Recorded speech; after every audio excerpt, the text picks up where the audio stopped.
కాసేపట్లో పంజాబ్ ఢిల్లీ క్యాపిటల్స్ మధ్య రెండో మ్యాచ్ ప్రారంభం కానుంది. చండీగఢ్ వేదికగా ఇరు జట్లు తలపడనున్నాయి. రోడ్డు ప్రమాదంలో యాక్సిడెంట్ తర్వాత తొలిసారి ఐపీఎల్లోకి అడుగు పెడుతున్నాడు రిషబ్ పంత్. దాదాపు 15 నెలల తర్వాత గాయాల నుంచి కోలుకుని ఢిల్లీ క్యాపిటల్స్ కెప్టెన్ గా రీఎంట్రీ ఇస్తున్నాడు. గత సీజన్లో డేవిడ్ వార్నర్ కెప్టెన్సీలో ఢిల్లీ క్యాపిటల్స్ 9వ స్థానంలో నిలిచింది. పంజాబ్ 8వ స్థానంలో నిలిచింది. ఇకపోతే రెండు జట్లు పటిష్టంగానే ఉన్నాయి. పంజాబ్ జట్టు ఈ మ్యాచ్ గెలుపుతో సీజన్ను ప్రారంభించాలని చూస్తోంది. పంజాబ్ జట్టుకు వికెట్ కీపర్ జితేష్ శర్మ కొత్త వైస్ కెప్టెన్ రానున్నాడు. సికిందర్ రాజా, శామ్ కరన్, లియామా లివింగ్స్టోన్ ఆటగాళ్లతో పంజాబ్ బలంగా కనిపిస్తోంది.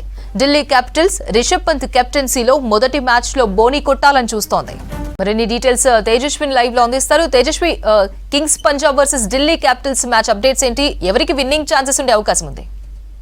రైట్ అపర్ణ, నిన్న మనం రెండు సౌత్ స్టేట్స్ మధ్య వార్ చూస్తే ఈ రోజు రెండు north states main north states అయిన పంజాబ్ అండ్ ఢిల్లీ మధ్య మనం బిగ్గెస్ట్ బ్లాక్ బస్టర్ క్లాష్ చూడబోతున్నాం. ఎందుకంటే రెండు టీమ్స్ సమౌజ్జీలు, రెండిటికి 50-50% ఛాన్సెస్ ఉన్నాయి గెలవడానికి.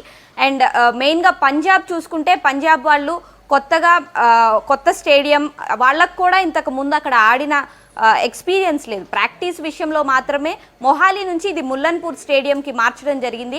అండ్ ఈ స్టేడియం కొత్తగా ఓపెన్, అంటే అక్కడ కొంచెం మొహాలీలో ఫ్లడ్ లైట్స్ విషయంలో కొంచెం ఇబ్బంది అవుతుంది ఈవినింగ్ సిచ్యువేషన్స్లో.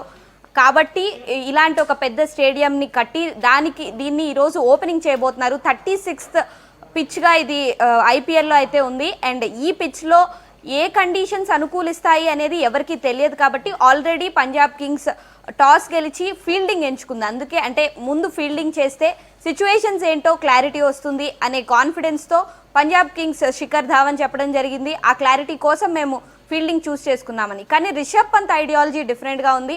ఒకవేళ వాళ్ళు టాస్ గెలిచుంటే వాళ్ళు బ్యాటింగ్ ఎంచుకునే వాళ్ళు, ఎందుకంటే పిచ్ బ్యాటింగ్కి అనుకూలంగా ఉంది, చాలా స్ట్రాంగ్గా ఉంది అని అనిపిస్తుంది అని పంజాబ్ కింగ్స్ చెప్పడం జరిగింది. అండ్ రిషబ్ పంత్, అందరి కాన్సన్ట్రేషన్ ఇవాళ రిషబ్ పంత్ మీదే ఉందని చెప్పాలి.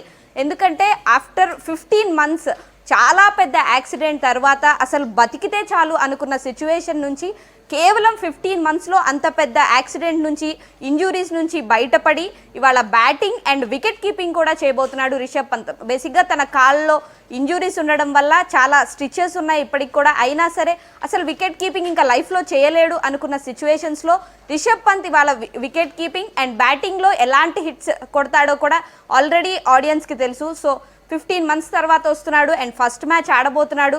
సో రిషబ్ పంత్ ఎలాంటి ఎక్స్పీరియన్స్ ఆడియన్స్కి ఇస్తాడు అనేది ఆడియన్స్లో చాలా ఎగ్జైట్మెంట్ ఉంది. And last year Punjab Kings వాళ్ళ హోమ్ గ్రౌండ్లో 7 matches ఆడినా కేవలం 1 మ్యాచ్ మాత్రమే గెలిచింది. సో పంజాబ్ వాళ్ళు హోమ్ గ్రౌండ్ అడ్వాంటేజ్ని కూడా ఎక్కువగా వాడుకోలేని సిచ్యువేషన్స్.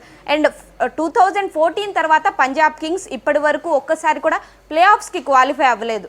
సో ఇలాంటి సిచ్యువేషన్లో 10 years తర్వాత శిఖర్ ధావన్ వాళ్ళ టీంని స్ట్రాంగ్ చేసుకొని ఖచ్చితంగా నెక్స్ట్ అయితే ప్లే ఆఫ్స్కి క్వాలిఫై అయ్యేలాగా స్ట్రాంగ్గా అయితే ఖచ్చితంగా డిసైడ్ అయ్యాడు అని కనిపిస్తుంది. అండ్ జానీ బెయిస్టో చాలా మంచి player. Jonny Bairstow last year injury వల్ల రాలేకపోయాడు. ఈసారి జానీ బెయిస్టో బ్యాక్ అవ్వడం and Sikandar Raza, Liam Livingstone ఇలాంటి వాళ్ళు ఓవర్సీస్ నుంచి మంచి బౌలింగ్ అండ్ బ్యాటింగ్ ఫీల్డ్ని అయితే తీసుకురావడం జరిగింది.